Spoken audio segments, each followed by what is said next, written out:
The title of this talk is Where Are We Now with Dementia Friendly Communities? And I intend to talk for about 3/4 of an hour, and then I'll turn the microphone off and ask if there's any questions. Now, this is a quote from last week, in fact, saying the information base is matched in importance by change in language that embraces dementia as a public health issue. Dementia is a chronic disease, the language of prevention and rehabilitation, and the recognition that dementia is as much a social as a medical issue. Now, that was said by Glenn Rees, who's the chair of the Alzheimer's Disease International. And I think it's fair to say that these words probably would have been unheard of not that long ago. We're still on the grip of a very medical way of viewing the dementias, and the dementias are conditions which are not just restricted to old age, but will affect the structure and function of the brain, causing a progressive loss of functions of the brain, according to which bits of the brain are affected. And I think there's been a volte-fast U-turn in methodology around this because of the rude awakening that drug companies have been less than successful in finding a cure.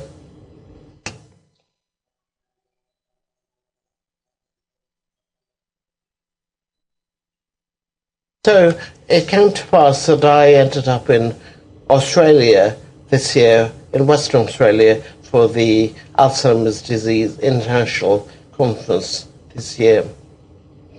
And I'm obviously not going to read out this list of topics I intend to cover, but to give you a flavour of the policy of dementia-friendly communities is really to reassure you shorthand, because there are about 100 different types of dementia. One can argue till cows can come home what you mean by the word friendly, and why communities, why stop it there, why not societies as in Australia had, or streets or networks, or so that I'm not going to paralyze you with analysis over that, because all of us have got better things to do. But the list will not be all-encompassing, but will give you a flavour of current successes, possibly controversies of where this policy is at, according to me. So feel free to talk to somebody else who may give you a totally different view of things. The definition we currently have in policy in this country is helpfully provided by the Alzheimer's Society, that a dementia-friendly community is one in which people with dementia are empowered to have high aspirations and feel confident knowing that they can contribute and participate in activities that are meaningful to them. Now, note that that definition doesn't necessarily identify a location of where a person living with dementia might be. It could be anywhere. And activities meaningful, well, there have been debates about what is a meaningful activity in a care home, for example, and that's probably an issue for the regulator for another day. And there are other terms which have been used. I think most people have settled on the term dementia-friendly community. It's a bit like motherhood and apple pie, in that you're not going to advocate dementia-hostile community, although some language inadvertently used by some people has been quite degrading and hostile, but I'll come on to that. This paper from the Gerontologist 2015 talks about a similar definition for dementia-capable communities. And in fact, this term has faltered through certain bits of the literature. You can argue that better terms, alternative terms, might be dementia-accessible communities or dementia-inclusive communities, as Kate Swaffer argued this year in Alzheimer's International Conference in Perth. So there are, to set backdrop for this, some considerations. And this is a list, by the way, you will not find in textbook. This video will be on YouTube. That's why there'll be nothing defamatory in it for the next 45 minutes and more. Bear with me, this list, you don't have to jot it down, but this is indication of some of the things dementia-friendly communities do not cover. And as it says on the tin, the policy is meant to promote being friendly towards people who are living with dementia. It does not embrace the cultural diversity of people.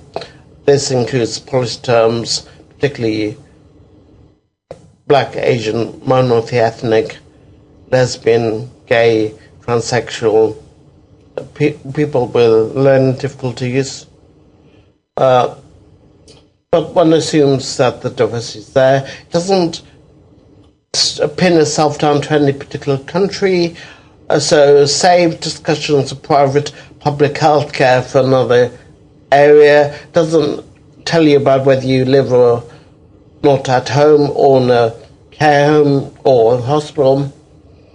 It does address levels of what is globally called awareness, quite a rubbishy term, because you can be aware of your postman delivering a letter, but so what? It doesn't mean you have to have seen him, etc.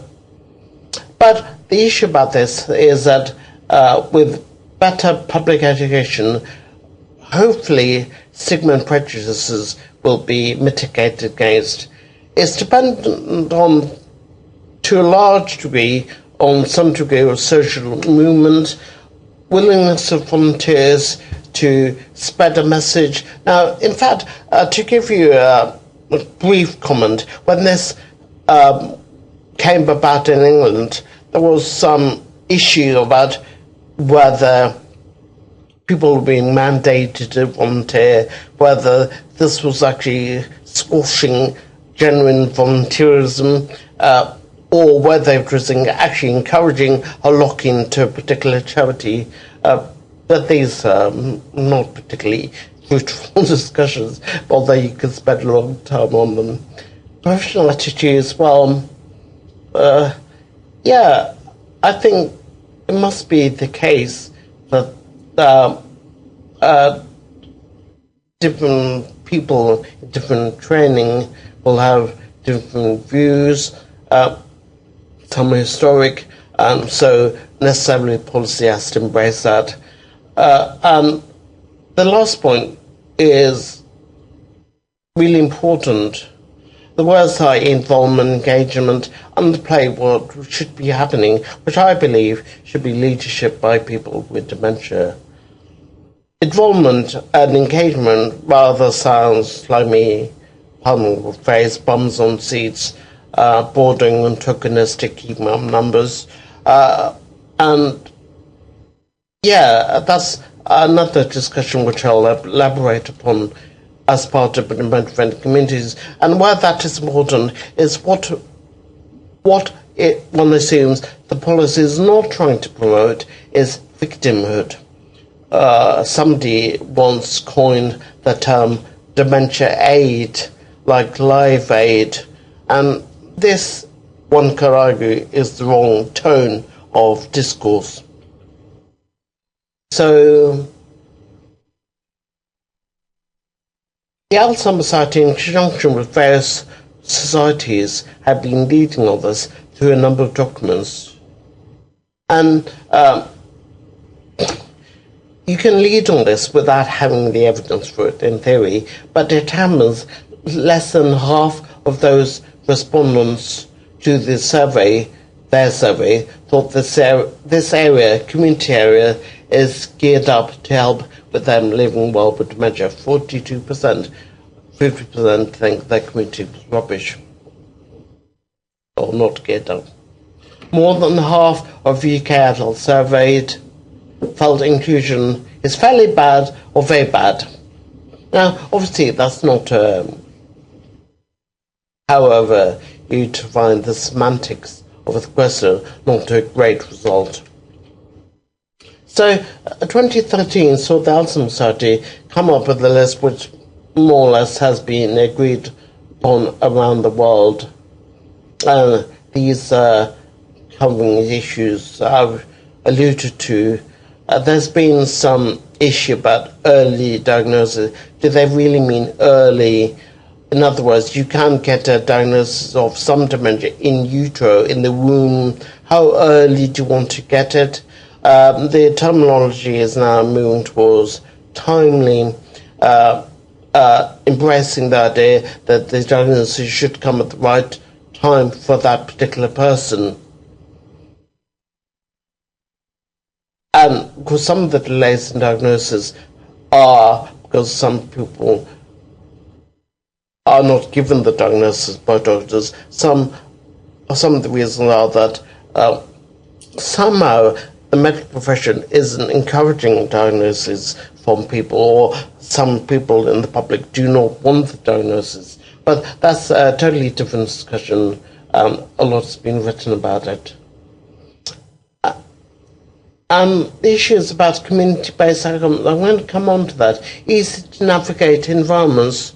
In early dementia Alzheimer's type, one of the main cognitive issues can be spatial navigation. So this would be a cognitive aid, like you would have a wheelchair ramp for people who are physically disabled, that sort of thing. And responsive businesses, and I'm going to come up with that a bit later on. So that was the infographic they produced. Do not look at it because it might do your eyes some damage if you do. But anyways, in the Alzheimer's Society document, well worth having a look. And then they came to produce an accreditation process, which various people were involved with. And this, again, is all power language.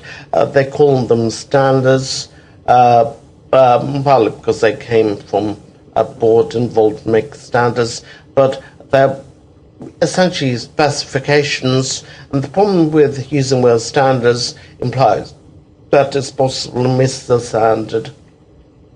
But the other people argued that there was some need to explain what a dementia-friendly community might mean so that it could be in some form validated. So here are the criteria, which again I'm not going to read out, but if you want to look at them on Google, it's about identifying a person in the community who can take charge, having a plan, having a strong voice, raising the profile of work. And the last point is essentially not having it fizzle out after 6 months. Is having a sustainable plan which means something for the community in future. So the background for this in England derives from a number of different sources. Here's one, not that particular lady, but that document.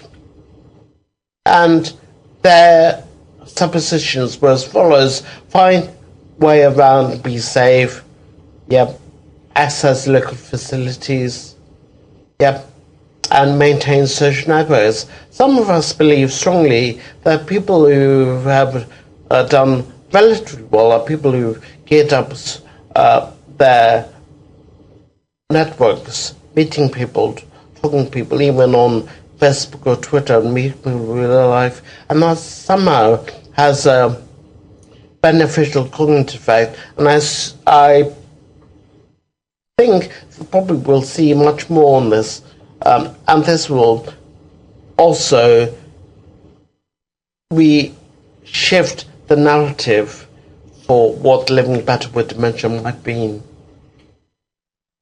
So 2012 now, if you remember, if you've been listening to the news in the last 5 years, and the last government, same as the new government, sort of, that this came about 2012 through the Prime Minister's Dementia Challenge in England, which turbo boosted the policy here, and whatever one's political views, it was quite a big help for putting certain aspects of policy on the map. And again, you'll see roughly the same thing that I've been saying again and again and again about what a dementia-friendly community might be. In policy, by the way, there's quite a lot of emphasis on providing meaningful information. There's been, for the last decade or so, the idea that if you have information about your condition, you may be able to look after it better, may be able to direct yourself to services better. It's called choice and control under various governments, and under various guises has been coming under self-directed support and personal budgets. So it's all part of the same overall game plan. And making people aware of services, quite often I hear the criticism, well, of course I would access the service if I knew about it, sort of argument. So that's obviously a fault in the system somewhere, which integrated care in this country and other jurisdictions might address, joining up health and social care and mental illness health care. So these were the findings from them in May 2012. They were worried about their ability to cope, people living with dementia in the community. They wanted, conversely, to pursue hobbies and interests, go out more, make use of local facilities. Australia has definitely been a key player on the world stage through Henry's leadership and taking a really lively and meaningful approaches. In September 2014, they produced a document on a guide to growing a dementia-friendly community. Again, similar to the one we have here. In a rather corporate manner, they applied Cotter's very famous 8-step change model, which is basically a bit of recipe book for how one might bring about change in any corporate culture, but here it's being applied to bring about a change towards dementia-friendly communities. And it's interesting, well, the first thing is to create a sense of urgency. Well, one wonders how successful this was. There were obviously G8, G7 events, legacy events, but I think the urgency that was created there was to find a cure or symptomatic treatments or technologies. I'm not sure how successful they were in creating an urgency to make life better for the 47 million people around the world with dementia, but that's for another discussion elsewhere. Form a powerful coalition. Well, actually, that has indeed happened. People with dementia have formed a powerful coalition in parallel to this policy of dementia-friendly communities. Create a vision for change. The idea that living better is a worthy aspiration. To remind you, it is a statutory obligation under the Care Act in this country of looking at people what they can do, not focusing on what they can't do, which means a more rehabilitative approach. Kate Swaffer introduced the term prescribed disengagement, where one might receive a diagnosis from a doctor or a care professional and be given no options on how to progress further and to be put into what could be called a managed decline. But the vision of change is that of living better through things you can do and things your community and environment can be geared up to do. And this is a very powerful contribution to the world debate.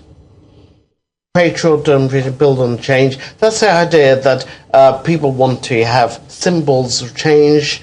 In other words, you'll find the current government wanting to say, we've created 100 communities, that sort of thing. Or here's something in the west of England, what a wonderful community they produce. So the idea is to try to propel other people to emulate the change. Now, a part of the problems have been unhelpful words like time bomb, epidemic, tsunami, tidal wave of people living with dementia. Well, sure, the number of older people are likely to increase. As I said, dementia is not just restricted to older age. Here's a population pyramid, which will quite often accompany a talk from Japan. And they produced, pardon my Japanese, Ninchisho supporters, Dementia Friends, a caravan movement of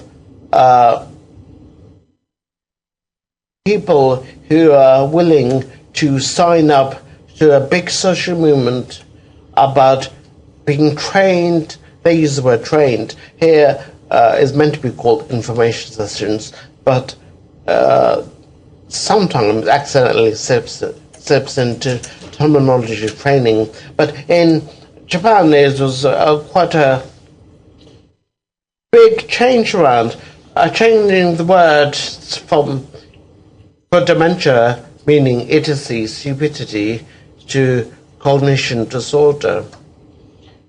That was statist development from 2004. So they do things somewhat differently. To be trained, to become a trainer sort of thing, you need a 6-hour workshop. They do 90-minute seminars. I do, as a Dementia Friendly champion, 45 minutes, if that.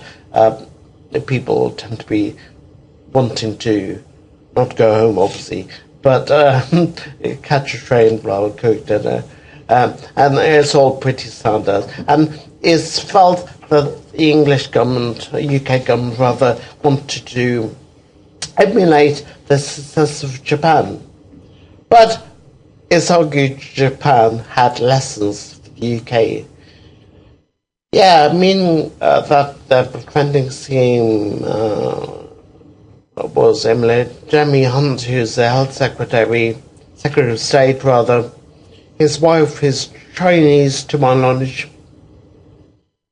Others have argued that focusing on Dementia Friends has somewhat taken people's mind off the cuts in social care funding which have happened since 2010. So here's what you could want, our programs. You could want specialist admiral nurses, clinical specialist nurses, and current policy is very much wanting to head towards I beg your pardon, person involvement, patient involvement. I think the term is more probably person-centeredness rather than patient-centeredness, in that we all are persons who sometimes become ill, become patients, and the views of people who experience the health and care services are very important. So one of the feedback that occasionally comes up is that how some people prefer there to be a care coordinator, nurses, personalised care plans, that sort of arm of policy, which Dementia Friends is not meant to address. or in fairness to them, has never claimed to address. So here is our 2009 policy. There's been a bit of a blockage in producing the new one, but there is going to be a new one next year probably. This one's called Living Well with Dementia 2009, Prime Minister Dementia Challenge 2012. And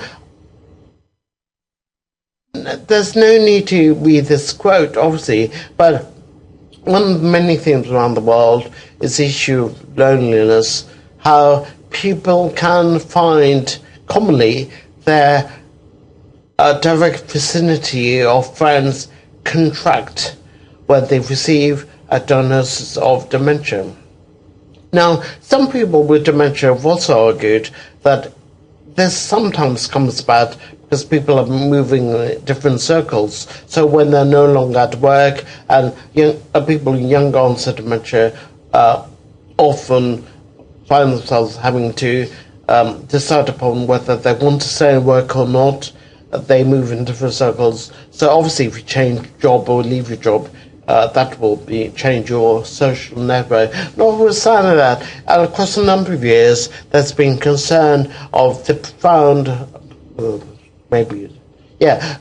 I'm quoting other people, profound loneliness which can accompany a diagnosis of dementia. Sadly, some people do not still understand what dementia is. And I know that because I ask people what they understand by dementia, because it's very easy for people to preach to the converted and not actually ask people what they actually understand or what the system needs. And this is a mistake that many of us do and shouldn't. So this was the latest attempt, the Prime Minister's Challenge on Dementia 2020. Now, it's felt that this was not the strategy. In fact, it looks like a strategy, but wasn't. And I did a wording on this with Steve Moulton earlier this week. You could argue I should have better things to do. But anyway, the words which came up were unspoiling dementia. And it's interesting to see that people there care, research, all the things you discuss sport. If you did this word cloud a few years ago, you actually wrote the word services in huge letters. That's changed. I think there's not irony there, but it happens that the shrinkage of the word services has accompanied the shrinkage of actual services around the country, in social care at least. Let's say something now about Dementia Alliance International, which is a large group now of people living with dementia who have their own views and stated positions on policies around the world. And it's important to say that they're not some cozy offshoot or any other institution. They have their own independent autonomous opinions, and that's why they are actually very powerful in policy. And made a lot of us proud to see this all in Perth, not Perth, Scotland, but Perth, Western Australia, earlier this year in April. And on the left, you'll see Helga Roro, who leads European Working Group members, and Chris Roberts, who's a Dementia Friends champion on the right there. Milkar Modi, who gave an outstanding talk earlier this year in one of the workshops on his experience of Dementia Friendly Communities. He himself is living with dementia, and he had very many useful things to say. There's Kate Swaffer, co-chair of DAI, that is Dementia Alliance International, with John Sandblom, giving a talk on his experiences, which again was well received by the audience. So people are listening up. I've made my opinions known about the words engagement, involvement, empowerment. These are all worthy ambitions, but that apple pie in that it's hard to argue against that. I've done one project recently to do with dementia words, and people involved with that have found it very empowering, actually, and have really changed the game on this. And one of these phrases, please don't call me dementia sufferer, it's all too common to see the term dementia sufferer. I don't want to get into the do you suffer or not. It's a complicated debate. I know it's complicated. I would like to keep it there if I may. But it's crucial to pay. There are international guidelines on this. Alzheimer's Australia, who hosted this year's Alzheimer's Disease International Conference, made these guidelines very widely known to the speakers there this year, and the language should be accurate, respectful, inclusive, empowering, non-stigmatizing. Yeah, and when you look at the big pictures, involve things like sufferer, victim, demented person, vacant, dement, feigning way, empty shell, not all, attention seeker. It's really quite horrible. In other fields, one could argue it's bordering on a hate campaign. And part of the issue about Dementia Friendly Communities was meant to mitigate against the stigma. However, with every article written in the newspapers, it's quite not uncommon to find a word like dementia sufferer in the same article promoting a new initiative. That produces a rather odd perception of where we're heading with this policy. It's quite swaffy again, not just challenging behaviour. Now, the reason that I put this slide up is that I'm regulated by the GMC, which is the General Medical Council. Sometimes the professionals are not helpful, are to blame, and reasons for the complicated. They've been trained for many decades. I've been to talks where GPs would call 78-year-old demented man, and you're sort of left shocked and in utter disbelief that a professional could dare to say that amongst other peers. When you have academics using language to raise funds for big grants to investigate these things, then it's very hard to tell people, no, stop, because challenging behaviour is always due to a failure in communication somewhere online. And thankfully with Case and others in Dementia Alliance International, we're getting a change from the medical on this. I went to the Alzheimer's show in London Olympia at the weekend, and the speaker did not use the term challenging behaviour at all, which I was surprised at, but thankful at. So here's one of the other players, WHO, World Health Organization, and here's one of the graphics of acceptance of dementia, which climaxes in the word normalization, but it says acceptance of dementia as a disability. Well, actually, legally it is, whether one wishes to embrace that philosophy or not. World Health Organization, with people like Margaret Chan, done great work, and you'll hear about this particularly from RCME Europe and John George. paralleling age-friendly cities. Well, of course, not all communities are in cities, and not all people living with dementia are old, but there are commonalities, such as the need to revisit outdoor spaces, buildings, transport, housing, social participation, inclusion, civic participation, and services.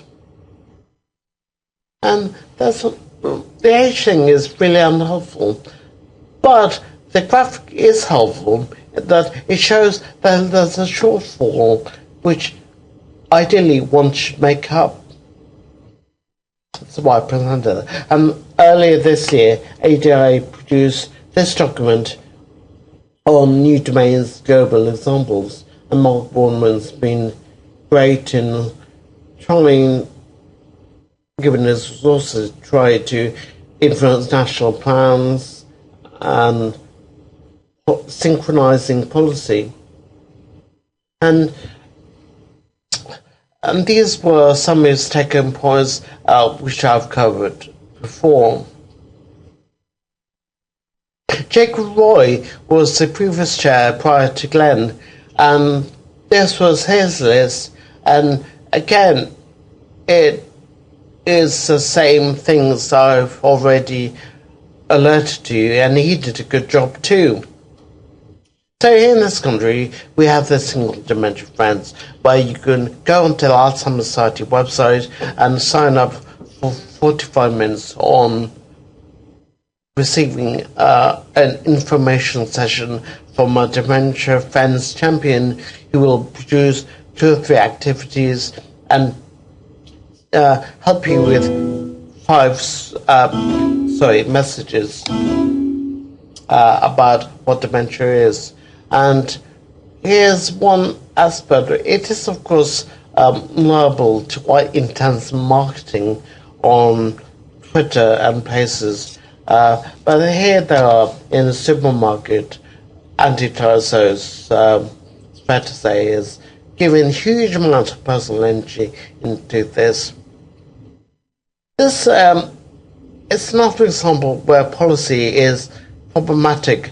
There are some people, if the policy is articulated thus, I don't know, who do not want to go into separate or for people with dementia. And this has been a fault line throughout this policy of inclusion, embracing people, unwittingly causing division, such as the stunt at conference this year of Stand Up If We Live with Dementia. Many people felt very uncomfortable about it.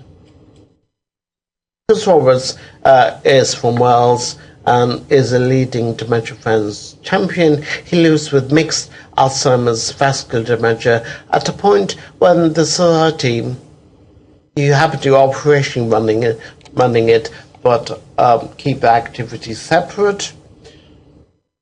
They managed to achieve more than 1 million Dementia Friends. Chris' article is there in their website. Now, to explain the baggage which accompanies this from the National Health Service, there's been quite a lot of interest in,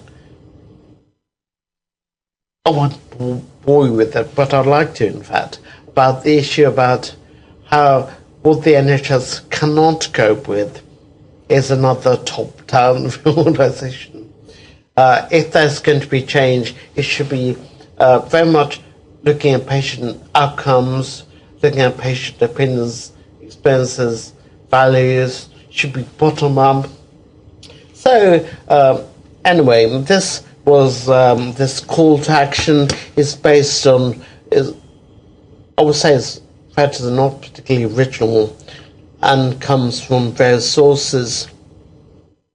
And defining social movements, rather textbooky type quote there, but encompassing a feeling that we deserve better than this. And the next step is framing the precise thing you're not happy about. Now, Dementia Friends was trying to address the lack of knowledge about dementia, but you can argue that this could be applied by people living with dementia, want to frame the narrative from cure to living well, for example, and that could be their message that they want to bring. And there are lots of action alliances which are on the principle of subsidiarity, propagating messages at various localities, and I dare say similar instruments happen around the world. There's a guy called Philip Blond from the Heart of Politics on the centre right, argues that actually what went wrong was the idea of individualism. Now, to explain that, he explained the best way to promote individualism was to get other people to talk to each other. And that's the best way to promote collective action.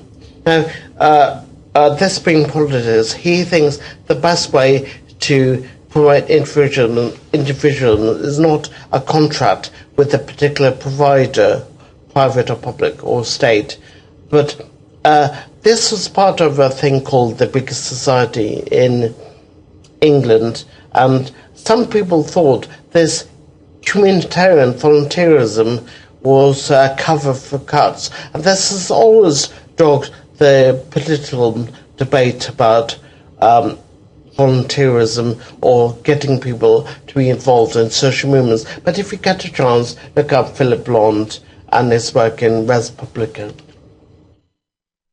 Now, in fact, this movement, Dementia Friends, has been incredibly successful around the world. There have been various versions of whether it's being emulated in different countries. Here's the emblem from Canada, Dementia Friends Canada, which recently launched their own video on trying to get people to sign up.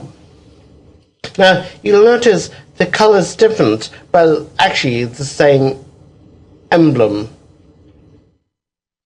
And in branding and marketing, it turns out the colours are sometimes culturally attached to send out different messages. So I actually wanted to look up what yellow meant, and it turns out in Germanic jurisdictions it sometimes can mean envy and jealousy, which obviously is not perhaps the messaging that one would want to see. But I'm saying that a lot of marketing goes into this, and one would have thought that on top of the views of people living with dementia, they would have also looked at the marketing strand of things. But yellow is a very positive colour in other countries. And there's a diagram from the same paper, Aslan, which says a lot of things convert on your perception of colour in marketing. And the problem is the messaging of this particular broadcast, I think most people agree, was not right. There are various perceived why that might have happened, but Kate Swaver did a blog post which encapsulated what many of us felt but didn't quite know how to say, and that was awareness at any cost. There is such a good thing as bad awareness, in the same way that there's such a thing as bad weather or bad snow. Bad awareness can do a lot of damage and can be stigmatizing, and many of us felt this particular advert caused fear and did not promote dementia friendly communities. So you can look at dementia friendly policy at different angles.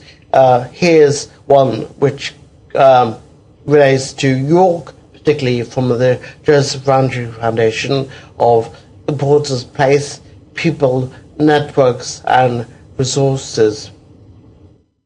And these are the elements which you can obviously see as being important to the success of any particular dementia-friendly community. This is called their 4 cornerstones model. And they found this helped with a number of different areas, that people involved with healthcare were more responsive, corporate companies were better customer facing, and people were more welcoming with people with dementia. People with dementia, I've already told you, number 47 million in the world. So the idea that they are an homogeneous group is simply incorrect. And also brings up issues about whether people with dementia need to identify themselves for the policy to be successful. But these are issues which have been rehearsed many times. So here's Bruges, a nice city in Belgium, Bad Delta. Having dementia is very tough, but having a city who excludes dementia, that is really tough. Bruges is, of course, one of the flagship dementia-friendly cities. And dementia-friendly hospitals in this country policy deserves a bit of mileage as well. The issue is here that people do not attend hospitals due to an acute exacerbation of dementia, typically compared to acute exacerbation of bronchitis, for example. University Hospital Southampton has created a 28-bed dementia ward, brightly coloured doors, not visually loaded upon words, but visual symptoms which are easily recognisable. And there's some aspiration value to make all wards in Southampton dementia friendly.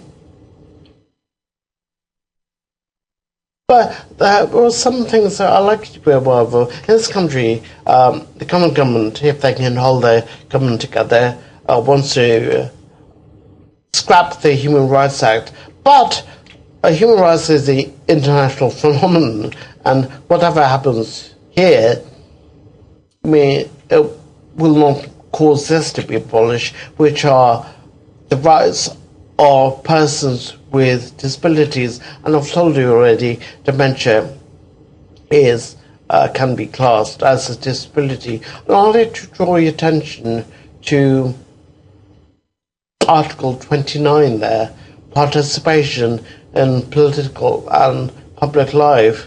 That means democratic elections for people with dementia, not having them selected from on high. The Equality Act 2010 is our legislation in England which deals with the various characteristics like age, disability, gender reassignment, partnership, sex, orientation. Dementia is a disability under the guidance to this Act, which means that discrimination against people with dementia in policy terms or at an individual level is unlawful. And here again, one can point to the success of the disability movement of a few decades. John Evans is one. We can't give up on independent living. Well, the Independent Living Fund has had its problems, as some of you may know, but the idea at other jurisdictions called aging in place, being able to live at home, not necessarily in a care home or in a hospital. So, but then again, policy has to be very careful not to be engrossed with success or productivity you get this in the immigration argument where people are valued according to how much money they can generate for the country. That's obviously not the right narrative for many of us. It's about equality of well-being or equality of opportunity. And equality isn't the same thing as equity. And I draw attention to this because equality is not the same thing as diversity either. Now, some in the different political sphere will argue this could be a race to a bottom, that you're making services some rock bottom, which we all adhere to, and it's not particularly aspirational, blah, blah, blah. Same argument. And this equality doesn't embrace the diversity of people living with dementia. So the Disability Rights Commission produced a document on how to make their service better, and the Disability Discrimination Act 1995, as amended, was meant to help with this.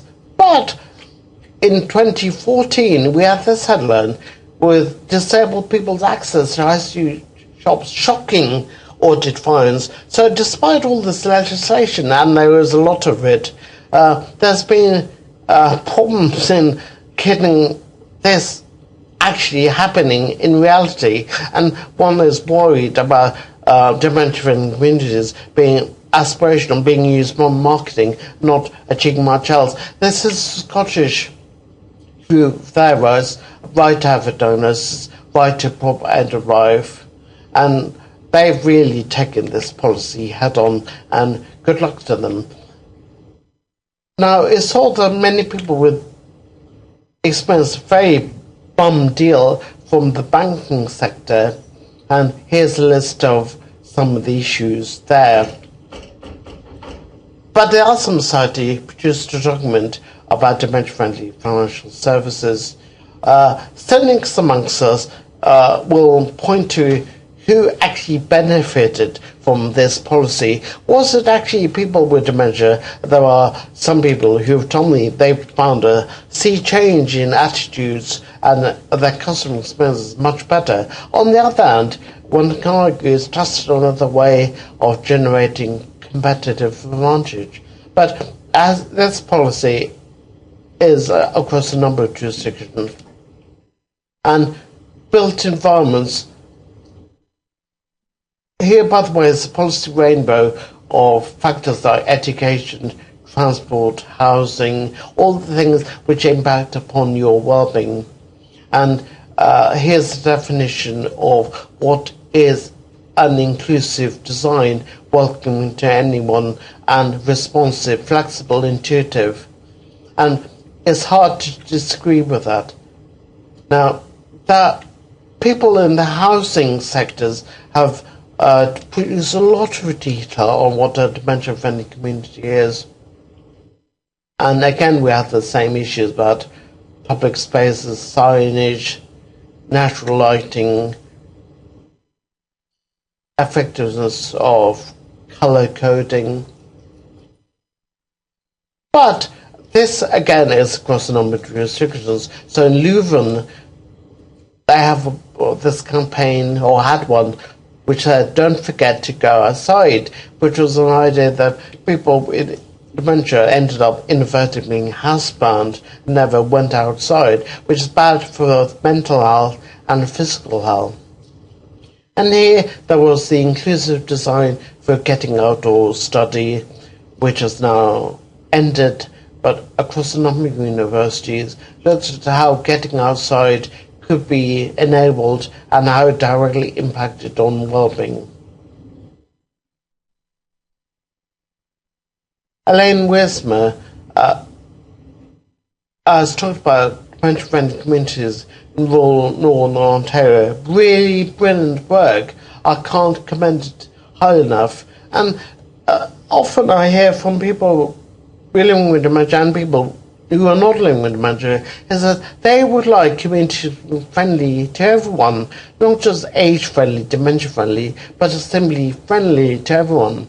And this is, to some extent, epitomised in the central thesis. I like ...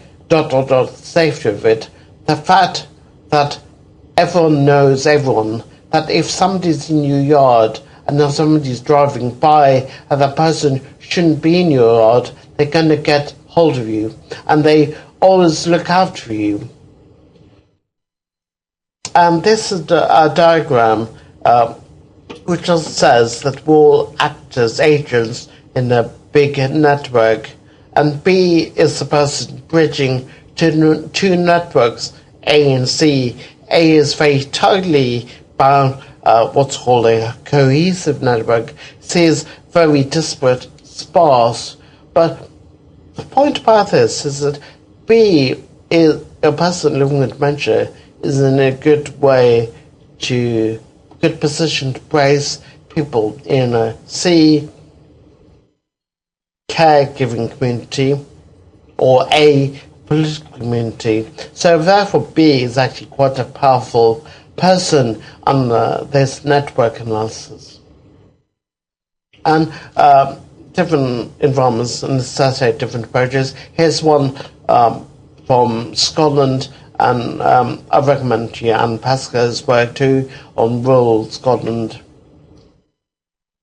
People looked at barriers where communities go wrong, like leisure, fear of getting lost, accessibility of venues, why people do not participate in leisure activities, or education. Now, this paper in Brain, I strongly recommend to you, it's the idea that actually the evidence for preventing dementia from education is weak, flimsy at best.